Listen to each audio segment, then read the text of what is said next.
All right, guys, here we are standing in front of Isis's very complicated looking habitat. On the inside of her habitat, she's got all sorts of plants. She's got what looks like a very complicated vine system. And how do we take all of that stuff out to clean it? Well, we're going to show you.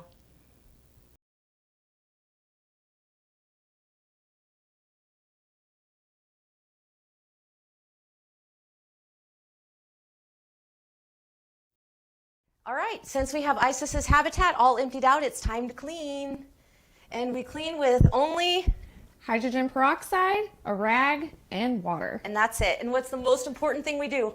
Rinse, rinse, and rinse. That's right. We spray the entire habitat down with hydrogen peroxide, and then we wipe it all down, and we just keep freshening this water and rinse it over and over and over again, like 10 times, until we feel like it's definitely rinsed enough. We have some super cool technology in this habitat.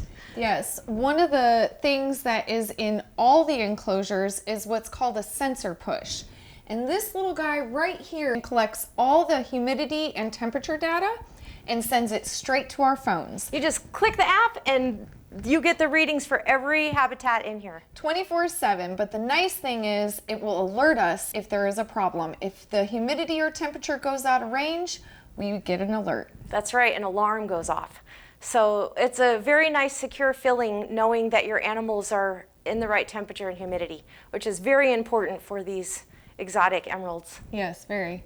The other cool thing is when the design of this enclosure was being done, water bowls was kind of an issue. You really wanted a neat way to display the water bowls, so what Larry did was he actually purchased a 3D printer and in collaboration with another person designed these water bowls that fit perfectly in each enclosure. Isis actually has them in the corners, which was a little tricky to design, but he did a marvelous job. And the other guys have them on the sides. And the really cool thing about being able to use the 3D printer to design your water bowls is that you can make them fit anywhere. This particular enclosure is a retired display case from a salon that we got on Facebook Swap Shop. And it had shelves in it. And you guys can see here that the corner shelf system connected on these little things right here. And those were what Larry used. He got screws the same size so that the water bowls could fit right into those corners just like those did. And they can be moved up and down. Everything's adjustable. Great job, Larry. And another thing, you know, Larry never used a 3D printer in his life. He just decided he was going to try it. He made the best design he could, and then, like Allison said, he collaborated with somebody who knew how to use the program to really fine-tune the water bowls. And you guys can see in the other enclosures, for example, here we have Cassius Clay. He's got one of our very original water bowls. They were white. And then we progressed to green, you can see here, kind of. And these water bowls, you know, everything just uses a little plastic tub. You guys can see Bella's. And here in Zaltus's enclosure, you can see he's got some bigger, there's Zaltus, hi sweetie.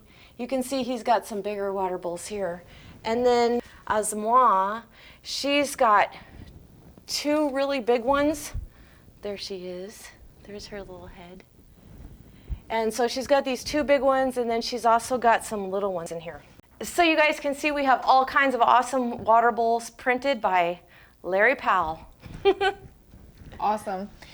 One of the most important things for having an emerald is to maintain temperature at a correct range. And how we do that is by using the Pro Heat panels on top of their enclosures.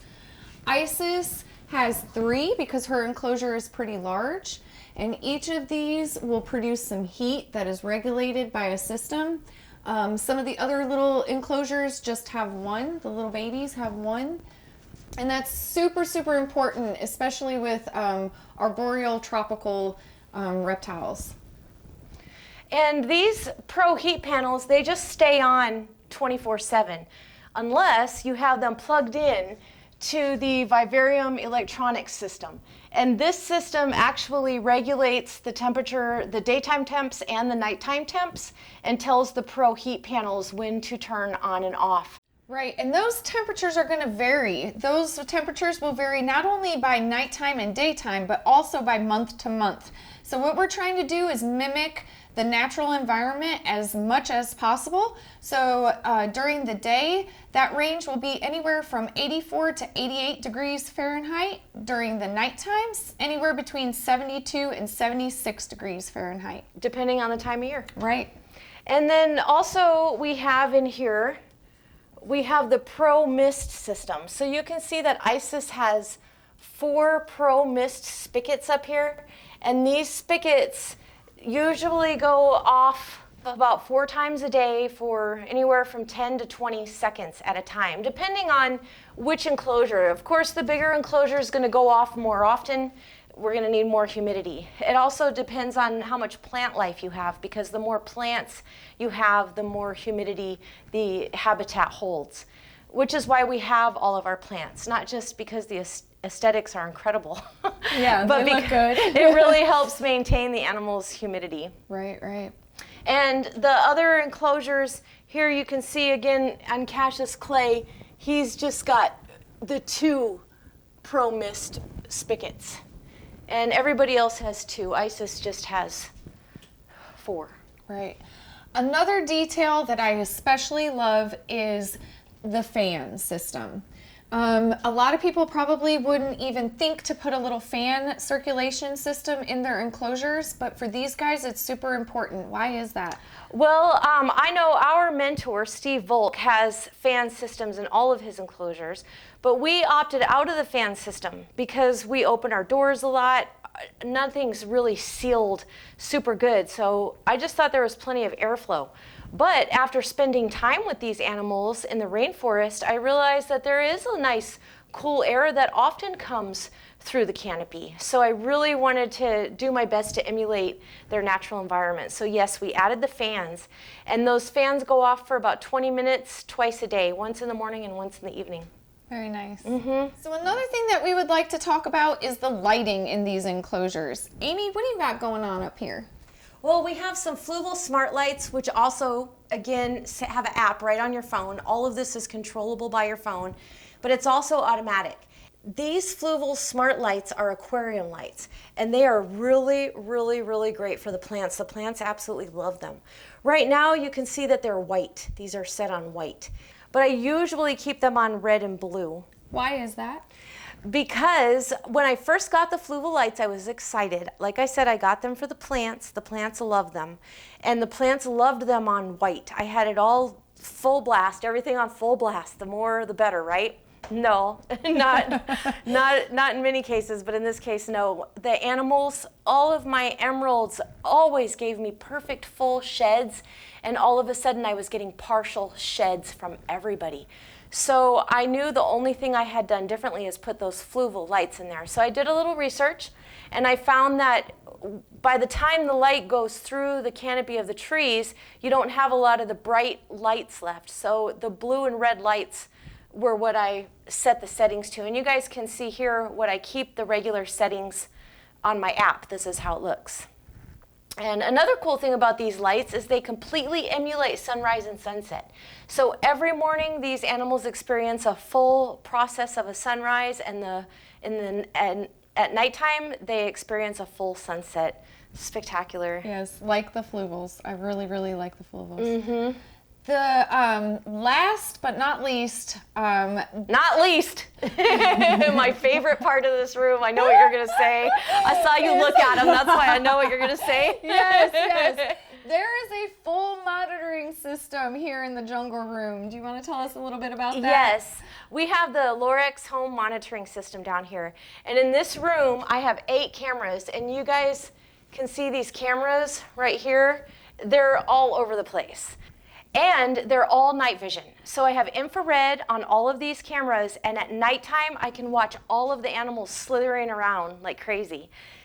These animals sleep all day long, but at nighttime this jungle wakes up. It's incredible. Look at this video. The jungle lights are on their last stage of sunset. Everybody's about to wake up. The whole jungle comes to life. You can see Ningishida, Asmoa, she's really moving around. Zoltus is about to slither right out onto his jungle gym, and Isis is still perched at the top. And then little Bella and Cash on the right. Zoltus and Azzy are kindred spirits. I wish I could let Azzy out to slither with Zoltus, but she's still too small to be out and about with him. Zoltus only stayed out for about an hour and a half tonight before he slithered off into the nice, warm, wet habitat over there. I'll go down and close the doors now. And I can watch them right on my phone. All right, you guys ready to watch us put this habitat back together? Let's get after it. All right. All right, so here you guys see this very complicated looking vine system. We've got all different kinds of vines in here, and we're going to tell you guys all about it, but first we're going to get it placed into Isis's habitat. So you guys can see that this entire vine system just lifts right up, and we just take it right over here and plop it right into the habitat. And it's that simple. All right, it's all in there, and the only thing that's slightly complicated is using this little bracket right here, and you have to use a little tool to push it down over this screw. So that's the only hard part about putting this in here, and that's not even hard. All right, so the next thing we're going to do is put puppy pads on the bottom of the habitat. And the reason we do that is to retain some of the moisture. These enclosures get a lot of spray from the misting systems as well as the spray hose that's right down in this room that we're going to show you guys. So the puppy pads are very important for humidity as well as just keeping water from building up on the bottom of the habitat. All right, puppy pads in. Let's see what's next. All right, so the next thing we're going to put in are these cement mixing tubs that we got from Lowe's. And these just slide right down over the top of the puppy pads. Right over the top of the puppy pads, perfect. All right, we have our vine system in, we have our puppy pads in, we have our cement mixing tubs. Next thing we add are the plants. So we'll start with this plant. This is the bigger one. And it just slides right in here.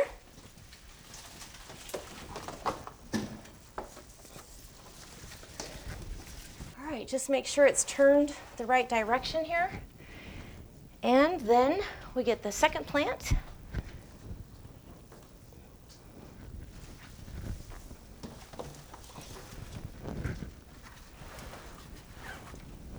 We just make sure we turn it to maximize the space and give the animals plenty of room.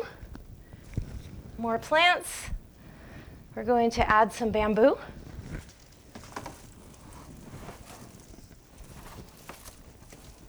And a nice prothos that we have hanging up here.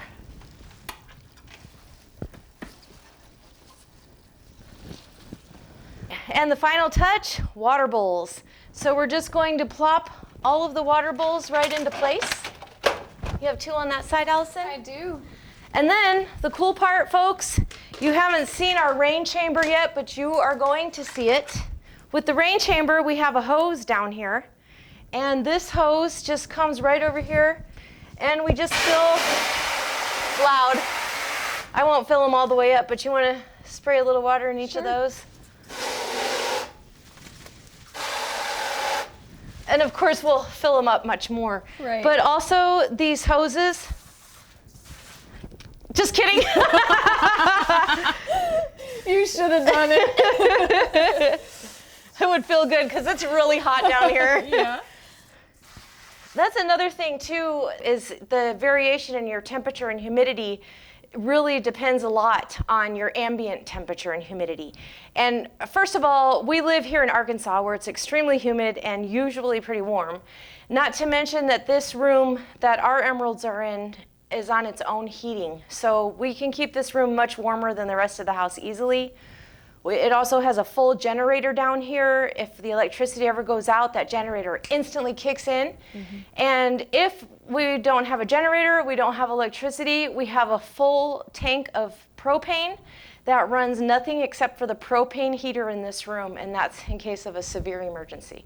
These animals are extremely sensitive to heat, to their temperature and humidity, so we like to keep everything like that. All right, there we are. You guys can see how easy it is to put that thing back together.